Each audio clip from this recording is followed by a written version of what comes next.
rất xa, để lại mình em trong đêm buồn tênh chỉ em với em.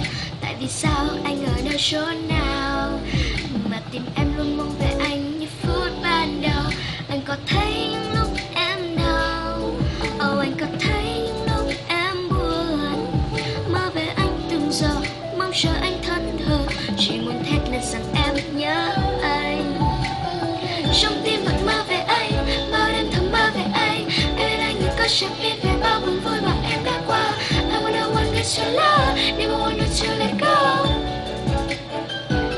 Và nếu như anh buồn, em sẽ luôn bên anh.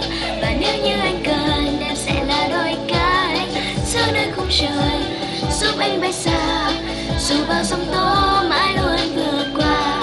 Tháng năm trôi hoài, anh đừng đi bên ai, vì chính anh là người sẽ chờ che em mãi. Dẫu đến bao giờ, dẫu đến bao lâu, thì ở đằng sau anh vẫn luôn là bóng dáng ai đó mà trông về anh.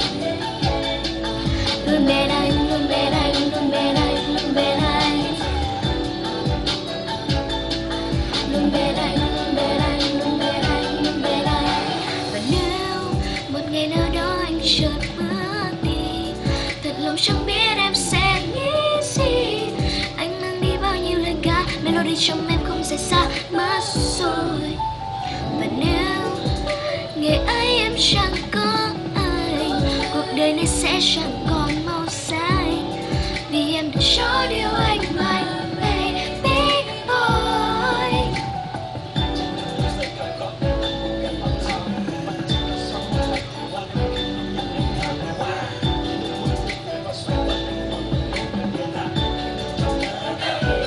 Và nếu như anh cần, em sẽ luôn bên anh.